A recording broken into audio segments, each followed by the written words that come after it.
ನಮಸ್ತೆ. Mix vegetable sambar ಹೇಗೆ ಮಾಡೋದು ಅಂತ ನೋಡೋಣ ಬನ್ನಿ. ಇಲ್ಲಿ ಕ್ಯಾರೆಟು, ಮೂಲಂಗಿ, ಆಲೂಗಡ್ಡೆ, ಕ್ಯಾಪ್ಸಿಕಮ್ ಮತ್ತು ನುಗ್ಗೆಕಾಯಿ ತೊಗೊಂಡಿದ್ದೀನಿ. ಒಂದು ಕುಕ್ಕರ್ಗೆ ತೊಳೆದಿಟ್ಕೊಂಡಿರೋಂಥ ಬೇಳೆ ಹಾಕ್ಕೊಂಡು ಮಿಕ್ಸ್ ವೆಜಿಟೇಬಲ್ಸ್ ಹಾಕ್ಕೊಂಡು ಟೊಮ್ಯಾಟೊ, ಈರುಳ್ಳಿ, ಅರಿಶಿಣ ಪುಡಿ, ಸ್ವಲ್ಪ ಉಪ್ಪು, ಜೀರಿಗೆ ಮತ್ತು ನೀರು ಹಾಕ್ಕೊಂಡು 3 ವಿಷಲ್ ಕೂಗಿಸ್ಕೋಬೇಕು.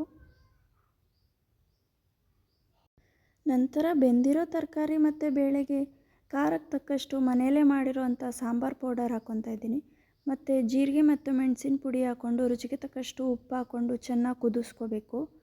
ಒಗ್ಗರಣೆಗೆ 2ರಿಂದ 3 ಸ್ಪೂನ್ ಎಣ್ಣೆ ಹಾಕ್ಕೊಂಡು ಸಾಸಿವೆ, ಜೀರಿಗೆ, ಇಂಗು, ಬೆಳ್ಳುಳ್ಳಿ, ಒಣಮೆಣ್ಸಿಕಾಯಿ ಹಾಕ್ಕೊಂಡು ಒಗ್ಗರಣೆ ಮಾಡ್ಕೋಬೇಕು.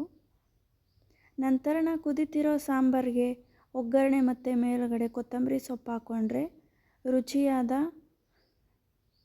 ತರಕಾರಿ sambar, mix vegetable sambar ready. ಈ ಸಾಂಬಾರಿಗೆ ಇಂಥದ್ದೇ ತರಕಾರಿ ಅಂತ ಏನಿಲ್ಲ, ನಮಗೆ ಬೇಕಾಗಿರೋ ತರಕಾರಿ ಹಾಕ್ಕೊಂಡು ಮಾಡ್ಕೋಬೋದು. ಅನ್ನದ ಜೊತೆ ತರಕಾರಿ ಸಾಂಬಾರು ಹಾಕ್ಕೊಂಡು ತುಪ್ಪ ಹಾಕ್ಕೊಂಡು ತಿಂತಾಯಿದ್ರೆ ತುಂಬ ರುಚಿಯಾಗಿರುತ್ತೆ.